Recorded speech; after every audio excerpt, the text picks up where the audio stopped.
Bakit namin sinusunog itong mga brood frames ng aming mga beehive? Nakakalungkot na balita pero nag-collapse na yung aming beehive dahil sa infestation ng varroa mites. At sinusunog namin itong mga naiwan na brood frames para hindi mag-spread out yung mga natitirang varroa mites doon sa pupae at larvae ng mga bees. Itong mga varroa mites ay mga bee parasites at nagbe-breed sila doon sa mga larvae at pupae ng mga bees. Yung mga adult na varroa mites ay kumakapit naman sa mga adult na honeybees at nagfe-feed sa kanilang mga fat bodies, kaya nagwi-weaken yung mga bees at nag-shorten yung kanilang lifespan. Marami ng mga beehives ang na-wipe out dito sa amin, mapa-commercial at hobby beekeepers man. And about 90% of wild honeybee colonies ang nag-collapse dito sa Southeast Queensland after 1 year of having varroa mites. March 2025 nung nagkaroon ng first detection of varroa mites dito sa Southeast Queensland.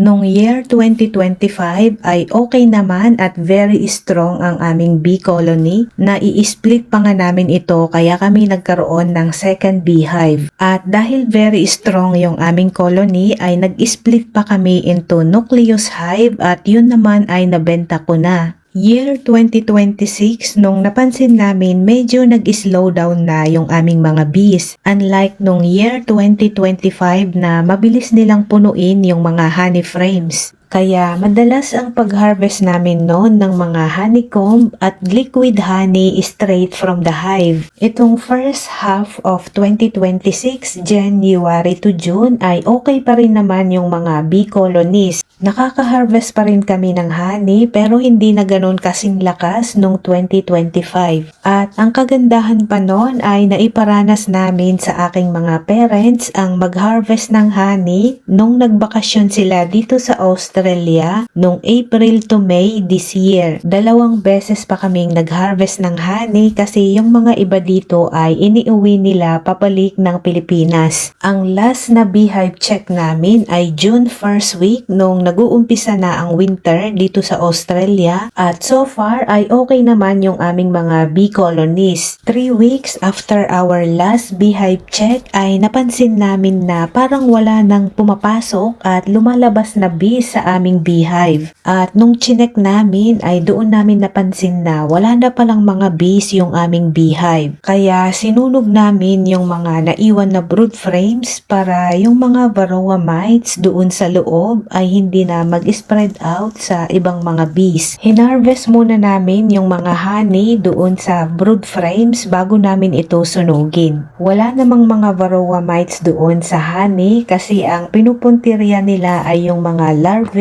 and pupae ng mga bees. Ito na yung mga sinunog namin kung nasaan yung mga baby bees. At hinarvest na din namin yung mga naiwan pang honey sa aming super. Ito na yung panghuling honey harvest dito sa aming yellow beehive dahil hindi pa namin alam kung kailan ulit namin mapapalagyan ng panibagong bee colony itong aming beehive. Kaya for now ay i-enjoy na lang muna namin itong aming last harvest at i-harvest na rin namin yung mga naiwan na honey dito sa aming blue hive. Kaya isinama na namin itong mga bata para ma-experience nila for the last time. Nakakalungkot lang dahil isa kasi ito sa aming family bonding time ang honey harvesting. At the same time ay nagpipiknik na rin kami dito kapag nag-harvest kami ng honey. For the meantime ay palipasin lang muna namin ito hanggang sa humupa na yung mite bugs dito sa amin. We'll see kung anong mangyayari sa beekeeping industry dito pagdating ng spring. Kung meron pa bang magbebenta ng nucleus hive as starter bees kasi alam naman namin na halos lahat ng mga beekeepers dito ay nawalan ng mga bees. Kung meron mang magbenta ay very limited na lang ito kaya ang presyohan ay mga doble hanggang triple. Medyo costly at labor intensive na kasi ngayon ang pag-maintain ng beehive dahil kailangan ng paulit-ulit na varroa hive treatment. Kaya marami pa kaming mga i-consider bago bumalik ulit sa beekeeping. Kailangan din kasi naming aralin yung mga iba-ibang treatment plan dahil may mga ibang varroa varroa mites kasi na resistant sa particular treatment. And for the last time ay ipaparanas ulit namin sa mga bata ang pagpipiknik dito sa aming beehive while harvesting honey. Kaya nagdala kami ng bread toast dito sa aming hive para palamanan ito ng honey. Isa kasi sa masayang experience ng mga bata itong ganitong activity namin.